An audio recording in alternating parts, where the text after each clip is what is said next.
manzon Allah sallallahu alaihi wasallama ya ce wanda ya azumin watan ramadana sannan ya biyar da azumi kwaya 6 a cikin watan shawwal kamar ya sami azumin shekara ne.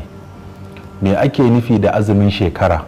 Idan mutum ya azumi kwaya 30 ya zo ya yi kwaya 6, idan ka haɗa 6 da 30 za ka samu 300, idan ka haɗa 6 da 30 za ka samu 36, idan ka ninka shi sau 10 za ka samu 360.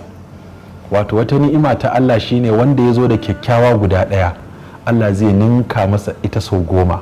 Idan ka yi azumin wata ɗaya a wajen Allah ka yi azumin wata 10, idan ka yi azumin kwana 6 a wajen Allah ka yi na kwana 60. To idan aka ɗau wata 10 aka hada da kwana 60 shi zai ba da adadin kwanakin shekara. Ashe idan mutum ya yi wannan azumi na ramadana sannan ya yi kwaya 6 a cikin watan shawwal, 6 nan da za ka yi a shawwal za ka iya yin su a jere, za ka iya yin su a rarrabe, za kuma ka iya yin su a farkon wata ko a tsakiyar wata ko a ƙarshen wata.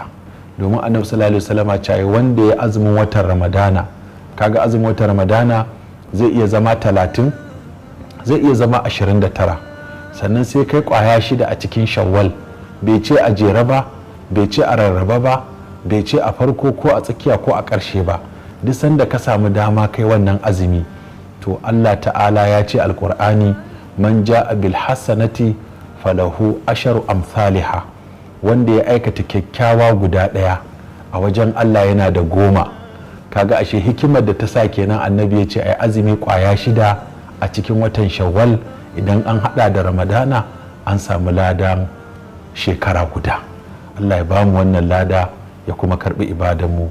Wassalamu alaikum wa rahmatullah.